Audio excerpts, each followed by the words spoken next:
കാർഷിക കേരളത്തിൻ്റെ അടിസ്ഥാനത്തിൽ നോക്കുമ്പോൾ കർക്കിടക മാസം പലപ്പോഴും പഞ്ഞമാസം എന്ന് പറയാറുണ്ട്. കാരണം ആ സമയത്ത് തിരിമുറിയാത്ത മഴയായതുകൊണ്ട് ജോലിക്ക് പോകാൻ ഉള്ള സാധ്യതകൾ കുറവ്, വരുമാനം കുറവ്, ആരോഗ്യസ്ഥിതി മോശം.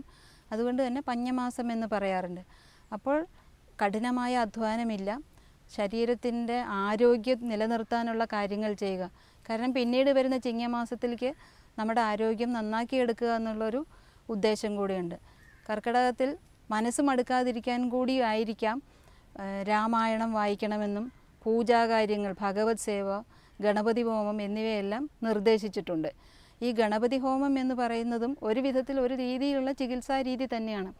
കാരണം ഈ കാലത്ത് ധാരാളം ജന്തുക്കളും പ്രാണികളും ഒക്കെ വീടുകളിൽ കാണാൻ സാധ്യതയുണ്ട്. അപ്പം അതിന് പറ്റുന്ന അഷ്ടഗന്ധമൊക്കെ പുകയ്ക്കുമ്പോൾ അത് ഒരു ബാക്ടീരിയസൈഡായിട്ടും ഫംഗിസൈഡായിട്ടും ഒക്കെ പ്രവർത്തിക്കുന്നു.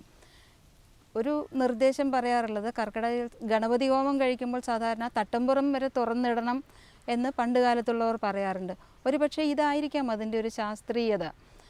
തട്ടുംപുറത്തും തണുപ്പ് കൂടുതലുള്ള സ്ഥലമായതുകൊണ്ട് അവിടെയുള്ള ബാക്ടീരിയയും ഫംഗസും ഒക്കെ പോകണമെന്ന് കൂടിയായിരിക്കും. അന്ന് ഈ വാക്കുകൾ അറിയാൻ വയ്യാതിരുന്നതുകൊണ്ട് കീടാണുനാശനം ചെയ്യണം, അല്ലെങ്കിൽ ഭൂതത്തിനെ കളയണം. ഭൂതം എന്നാൽ കാണാൻ പറ്റാത്തത്, നഗ്നനേത്രങ്ങൾ കൊണ്ട് കാണാൻ പറ്റാത്തതിനെയാണ് ഭൂതം എന്ന് പറഞ്ഞുകൊണ്ടിരുന്നത്. പേടിപ്പിക്കുന്നത് എന്ന് മാത്രം ഭൂതത്തിന് അർത്ഥമില്ല. അപ്പോൾ അങ്ങനെ വരെ അതിന് നമുക്ക് ശാസ്ത്രീയമായ ഒരു വിശദീകരണം കൊടുക്കാനാകും.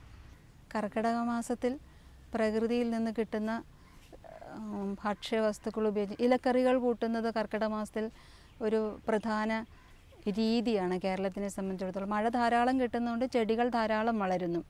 എന്നാൽ എല്ലാ ചെടികളും ഉപയോഗിക്കാൻ പറയുന്നില്ല. ഒരു 10 തരത്തിലുള്ള ചെടികളാണ് ഇവിടെ പ്രത്യേകിച്ചും പറയുന്നത്. അത് അധികം വില കൊടുക്കാതെ നമ്മുടെ പറമ്പുകളിൽ തന്നെ കിട്ടുന്ന ചെടികളായതുകൊണ്ട് ആരോഗ്യത്തിനും പ്രയോജനമാണ്. എന്നാൽ പോലും ഇലക്കറികൾ ഉപയോഗിക്കുമ്പോൾ ആദ്യം ഒന്ന് ആവി കയറ്റി പിഴിഞ്ഞ് കളഞ്ഞിട്ട് നെയ്യിൽ വറുത്തോ വെളിച്ചെണ്ണയിൽ വറുത്തോ കഴിക്കണമെന്നാണ് പറയുന്നത്. വെറുതെ അങ്ങ് ഇലക്കറി കൂട്ടുകയല്ല, അതിനും ശാസ്ത്രീയതയുണ്ട്. അപ്പോൾ ഇതിനെല്ലാം ഈ പരസ്യ കമ്പനികൾ ഇതിനൊന്നും പ്രാധാന്യം കൊടുക്കാറില്ല. ഇലക്കറി കൂട്ടണം, അല്ലെങ്കിൽ ഞങ്ങളുടെ കഞ്ഞിക്കൂട്ടിൽ ദശപുഷ്പം ഉണ്ട് എന്നൊക്കെ അവകാശപ്പെടുന്നതല്ലാതെ അതിൽ എത്രത്തോളം സത്യമുണ്ട് എന്ന് നമുക്ക് അറിയില്ല. കാരണം ദശപുഷ്പം എന്താണെന്ന് പലർക്കും അറിയില്ല. അതിൽ പല ചെടികളും ഇപ്പോൾ കിട്ടാനില്ല. ചേർക്കുന്നതിന് പകരം പച്ച കളറ് കിട്ടുന്ന എന്തെങ്കിലും ചെടി ചേർത്തും എന്നാണോ വൈദ്യം ഒരു ബിസിനസ്സായി മാറിയത് അന്നാണ് ഈ വൈദ്യത്തിൻ്റെ അപജയം തുടങ്ങിയിരിക്കുന്നത്.